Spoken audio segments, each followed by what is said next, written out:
आइए अपने प्रॉब्लम को दूर करके अपने आप को मोटिवेट करके जीवन को नए तरीके से जीना सीखें। नमस्कार, मैं हूं आपकी दोस्त मुनी चौधरी और आप देख रहे हैं मेरे साइकोलॉजिकल और मोटिवेशनल चैनल।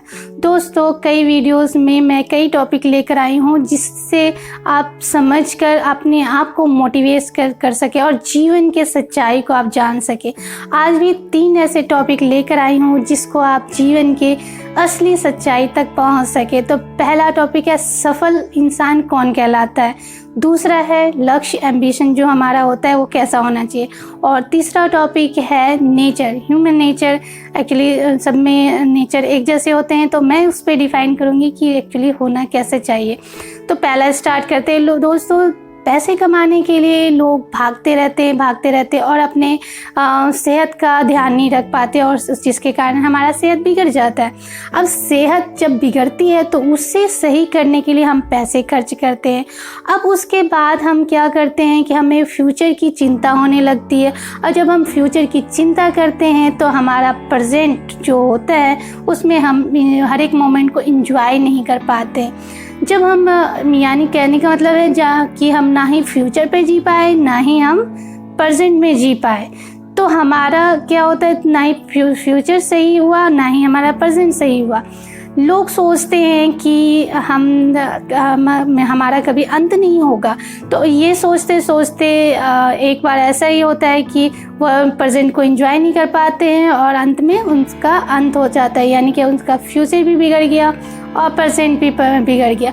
तो असली मायने में आप सफल, क्योंकि सफलता तो आगे हासिल कर लेंगे, लेकिन असली मायने में सफल तभी कहलाते हैं जब आप हर एक मोमेंट को एंजॉय करते हैं। यानी कि सफलता की मायने ये है कि आप हर पॉइंट पे प्रेजेंट में जब हर एक मोमेंट आपका आता है तो आप किस तरह से उसको एंजॉयमेंट बनाते हैं, उसको किस तरह से जीते हैं। मेन एक्चुअली सफल इंसान तभी कहलाएगा जब हर मोमेंट को, हर सिचुएशन को प्यार से और उसको हर मोमेंट को फील कर सके कि वो एक्चुअली उसका मोमेंट जो आया है प्रेजेंट टाइम में वो बहुत कीमती है और इसको गवाए नहीं। फ्यूचर के सोचते सोचते प्रेजेंट में जीना सीखे। दूसरा है लक्ष्य। अब लक्ष्य मैं पूछूंगी एम्बिशन क्या होना चाहिए, तो ज़्यादातर लोगों का होता है कि दूसरे से आगे बढ़ना सबसे बड़ा लक्ष्य होता है, सबकी यही थॉट होती है। लेकिन एक्चुअली लक्ष्य वो होता है जो खुद पे खुद की विजय पाना।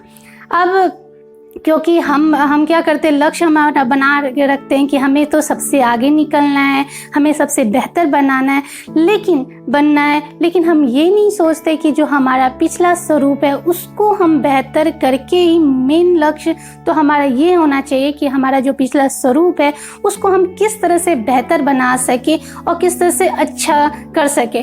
खुद पे विजय पाना सबसे बड़ा इम्पोर्टेंट है। जैसे युद्ध में अगर मान लिया कि हज़ारों लोगों को आप हरा देते हैं, वो बड़ी बात नहीं है, लेकिन खुद पे खुद की विजय पाना ये सबसे बड़ी बात है। यानी कि अपने आप पे ही आपने विजय पा ली, दूसरे का छोड़ दीजिए, दूसरे पे विजय पाना या दूसरे से आगे निकलना।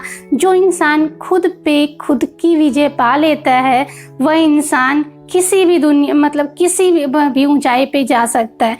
यानी खुद मेन लक्ष्य आपका होना चाहिए खुद पे खुद की विजय पाना। अब नेचर की बात करूँगी। नेचर हर एक इंसानों की नेचर मैं भी जानती हूँ और आप भी जानते हैं, हर एक ह्यूमन का नेचर एक जैसा होता है। मतलब उसके अंदर मेंटल और इमोशनली दोनों एक जैसा होता है, उसमें अच्छाइयाँ भी होती है और अच्छा इंसान बनने की क्षमता या एबिलिटी भी होती है। लेकिन कई लोग होते हैं कि इसको यूज़ अच्छी तरह से नहीं कर पाते हैं और कई लोग यूज़ कर पाते हैं। जो लोग यूज़ करते हैं, यानी कि आप अगर पॉजिटिव थॉट को अच्छी तरह से यूज़फुल बनाते हैं अपनी लाइफ में, तब तो आप आप आगे बढ़ सकते हैं, आप सफल बन सकते हैं। लेकिन अगर निगेटिव थॉट को आप यूज़ करते हैं तो आप सफल नहीं कहलाते हैं, यानी कि आप निगेटिव थॉट के अंदर फंसे रह जाते हैं। मेन मोटिव ये है कि आप अपने पॉजिटिव थॉट को यूज़फुल बना के आगे से आगे बढ़ते चल जाइए और कोशिश कीजिए कि अपने निगेटिव थॉट को कम करने के लिए, यानी कि निगेटिव थॉट को कम यूज़ करने के लिए, यूज़ ही ना करें वो ज़्यादा बेटर होगा। कोशिश करें कि उसे यूज़ ना करें, पॉजिटिव थॉट को यूज़ करेंगे, क्योंकि नेचर तो सबका एक जैसा होता है, तो लेकिन कुछ पर्सन सबसे अलग या फिर डिफरेंट इसलिए कहलाते हैं क्योंकि वो पॉजिटिव थॉट को यूज़ करते हैं और निगेटिव थॉट को छोड़ते जाते हैं। और अगर बेहतर बनना है तो पॉजिटिव थॉट को यूज़ करते रहें, क्योंकि प्रकृति तो नेचर तो सबकी एक जैसी होती है, लेकिन आप दुनिया के बीच में अगर अलग दिखते हैं तो आपकी वो पॉजिटिव थॉट को यूज़ करते रहते हैं, तभी आप दुनिया से अलग और बेहतर दिखते हैं। तो दोस्तों यही कहती हूँ, दूसरों से नहीं, खुद से बेहतर बनना ही आपका लक्ष्य होना चाहिए। ऐसे ही मोटिवेशनल वीडियोस लाने के लिए अलविदा चाहूँगी।